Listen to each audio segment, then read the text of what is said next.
There has been a lot said, a lot of slop produced about the recent assassination of Charlie Kirk. It has divided, it has traumatized, it is uplifted, yet underpinning all of this, all of Charlie Kirk's career and his very death, is spectacle. His work, his relationships with friends and opponents, his position in the American Republican movement, all of it has been about producing and reproducing spectacle.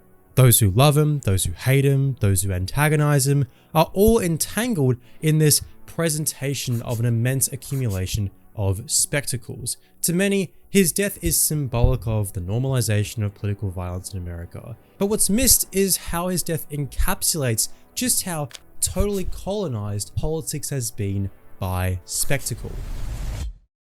But what do we mean by spectacle? Is it simply just a visually striking performance or display? I'm referring to, of course, Guy Debord's usage of the term in his Society of the Spectacle. Like, come on, obviously I was referring to that. What else could I be talking about? Debord's works was written in the 1950s and 1960s, where society was increasingly becoming much more consumeristic, and images and videos were becoming increasingly ever-present representations of that consumerism. It got to the point where people's social relations were being mediated by this collection of images.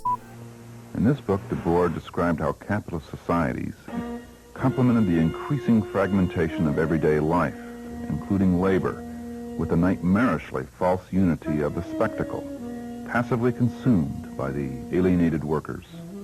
Now, what that means in simple terms is that people began to live through the image of life rather than directly experiencing life. In Debord's words, everything that was directly lived has receded into a representation. To distill it further, the society of the spectacle is marked by a general shift from having to appearing. People increasingly want or don't want things based on how they think it would appear to individuals or broader society. Debord argues that this social relation creates this pseudo-world parallel to the real world, but by virtue of it being a social relation, how humans interact with one another and society, it then shapes the real world.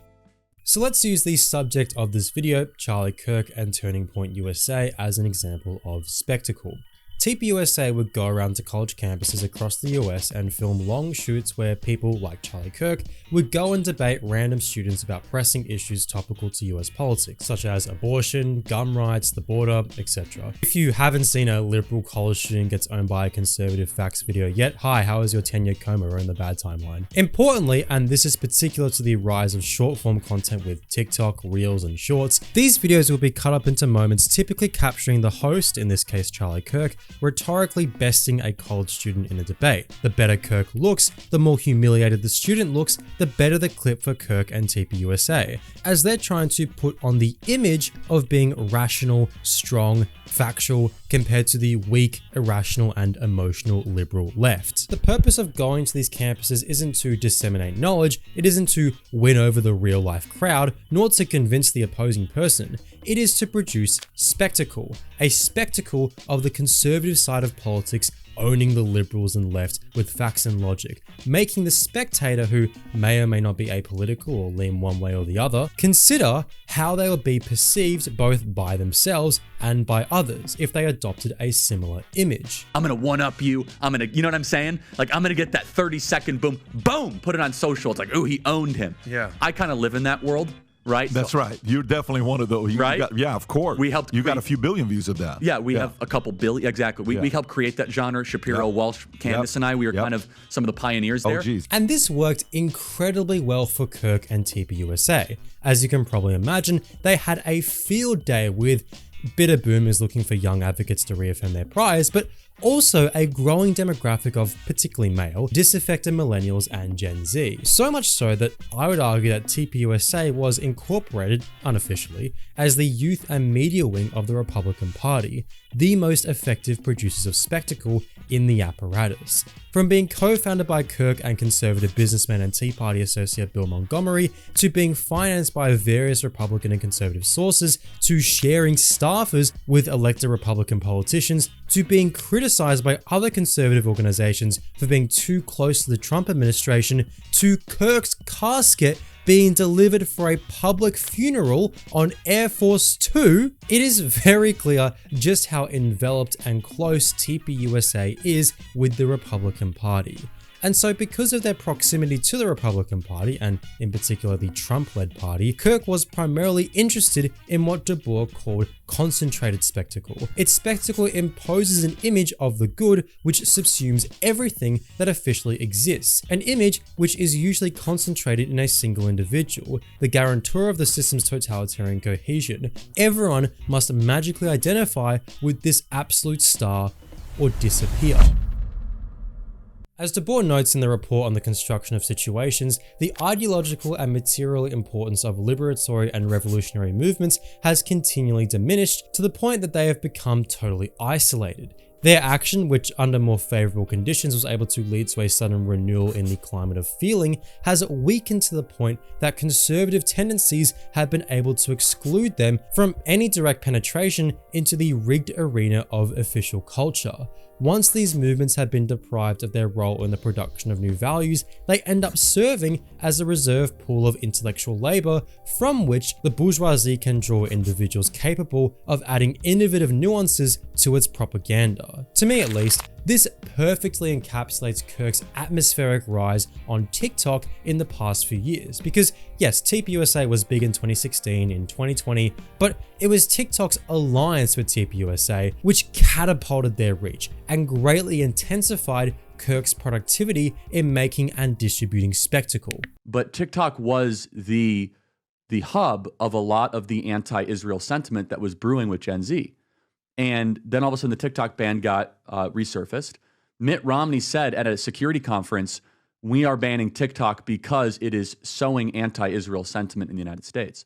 So TikTok gets banned, and our team, we had this idea like, hey, TikTok is in a place where they don't want to get banned with an incoming administration. Let's send out a tweet saying, hey guys, let's do one more chance. If you treat us fairly, we'll become TikTok's like biggest right-wing fan, right? And I will talk, and they reached out and they were great. They said, here are our rules. We will transparently enforce them. Again, they're very, very sensitive. If you talk about trans stuff, it's like incredibly, right? Even if you do it diplomatically. And we said, great. So again, this was all transparent. It's all public. There's no like backroom deal.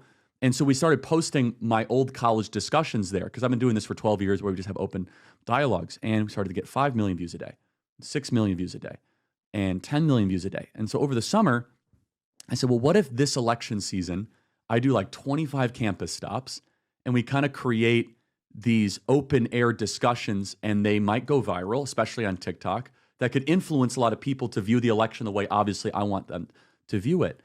And yeah, look, on TikTok alone, it was 1 billion views in 90 days. It's like 60 to 80 million views a day. As De Boer lays out, what was once a platform which was a hub penetrated by pro-Palestine liberatory leftist politics driven by young people was then artificially rigged by dealing and willing between capital, TikTok, and the state, the incoming Trump administration. TikTok artificially, publicly pushed out Kirk's spectacle to hundreds of millions of people, if not billions. And like De Boer articulates, what was left of this reserve intellectual labor were up-and-coming streamers and influencers, explicitly aligned with and in some cases were backed by the Democratic Party, the liberal wing of American capitalism. Like Kirk, these people sought to create concentrated spectacle, but for more liberal consumers. A lot of these people, such as Dean Withers, Parker, were boosted by other capitalists like Jubilee hosted on YouTube, but nonetheless saw incredible success primarily on TikTok. Being spectacle producers for the Democrats,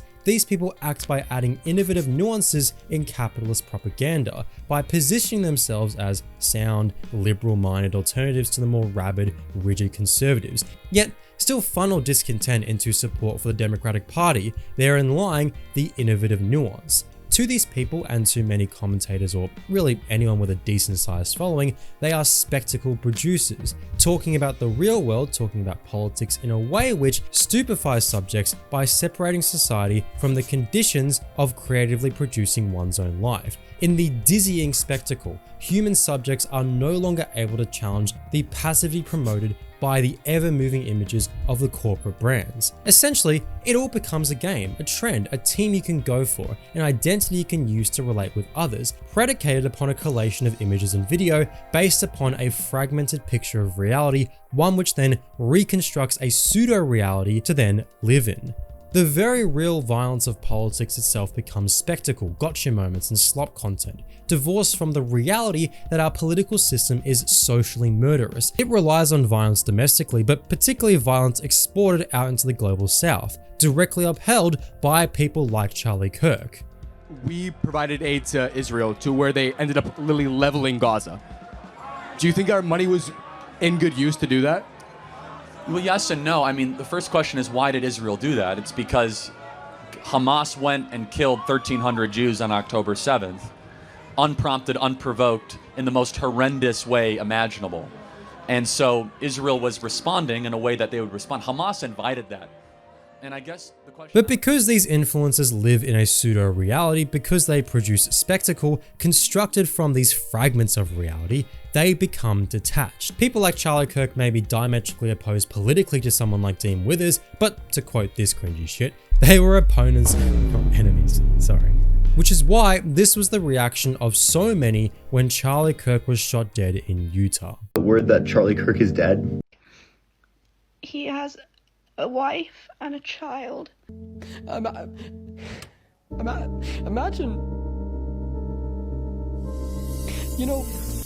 To quote Kendrick Lamar, I hate when a rapper talk about guns and somebody die, they turn into none. Hop online, pray for my city, he faking for likes and digital hugs. a number of political commentators, like the ones just mentioned, publicly mourned and cried over Charlie Kirk dying, other than being just incredibly weak and just cringe. What would appear though as a shock to spectacle production would end up becoming an immense boom. Content creators would express what I think is genuine grief to a degree itself as spectacle, making TikToks over a minute long yapping about it as you only get paid for minute long TikToks, live streaming it with donations coming in, etc. These videos then go viral, they get circulated, people make edits about them, people make response videos, and we all experience and interact with the death of Charlie Kirk, mediated by commodified images and videos produced. Even the actual video of him dying was posted everywhere on Twitter and for a time TikTok.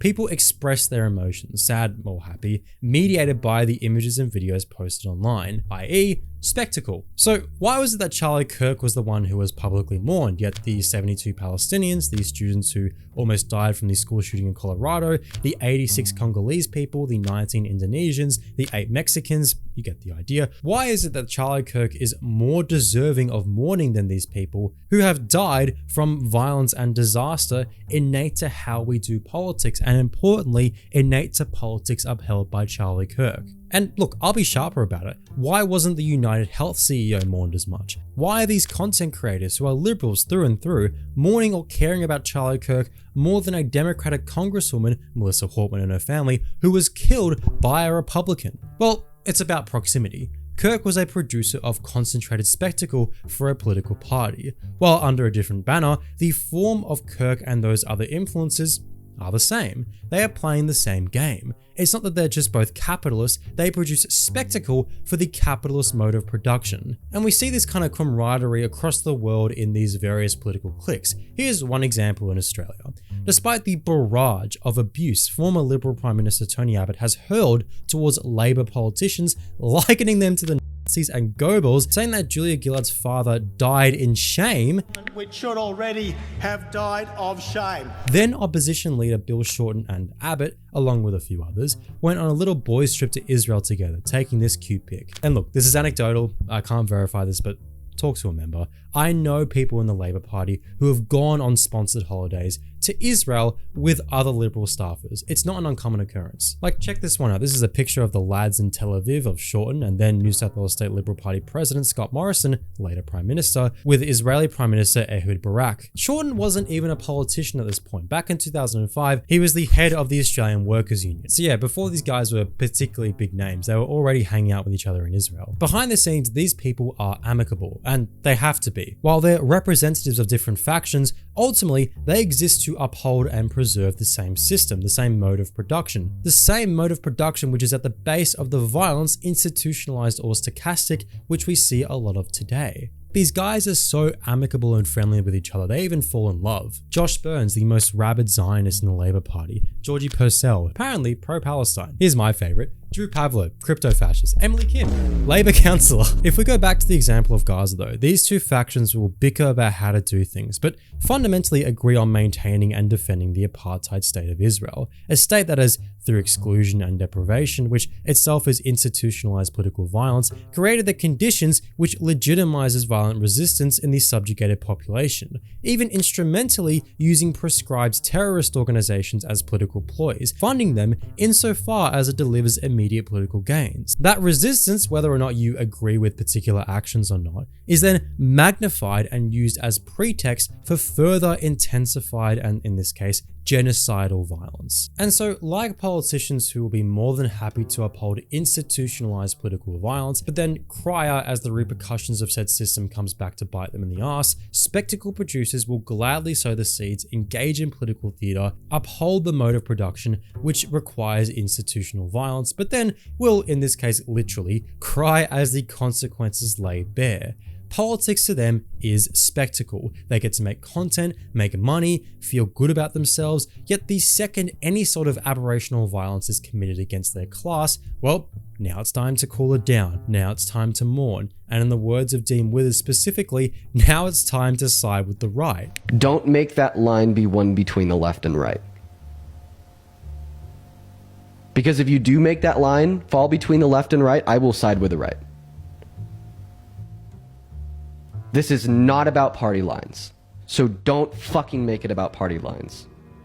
While I'm not by any stretch of the imagination mourning Charlie Kirk, I do think as a political strategy, purely in terms of utility, wanton and random assassinations are ineffective. I think people who are reveling, in a really weird way to Kirk's death, who see it as some sort of inspiration, are equally as naive and immature as those liberal influencers who publicly cry over it. Again, it's not because of any aversion towards political violence. Dismantling an inherently violent system requires some degree of violence. Those in power won't give it up without at least a threat of something. But killing one guy isn't a meaningful step towards anything of value, really. Plus, for all we know, the assassin was a groyper. Like, why are we claiming that guy? And as we've spoken about, Kirk's assassination was immediately turned into spectacle. While yes, it shocked production and will likely be a big blow to TPUSA as an organization, it did nothing but bolster and reinforce our society of spectacle. We will see if this will be used as pretext for further crackdowns on the part of the Trump administration, but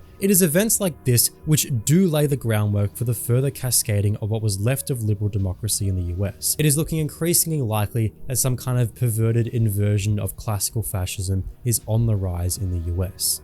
What is for certain though, is that fascism presents itself as a violent resurrection of myth which demands participation in a community defined by archaic pseudo-values, race, blood, the leader. Fascism is technically equipped archaism. The decomposed myth is revived in the spectacular context of the most modern means of conditioning and illusion. Thus, it is one of the factors in the formation of the modern spectacle, and its role in the destruction of the old workers' movement makes it one of the fundamental forces of present-day society.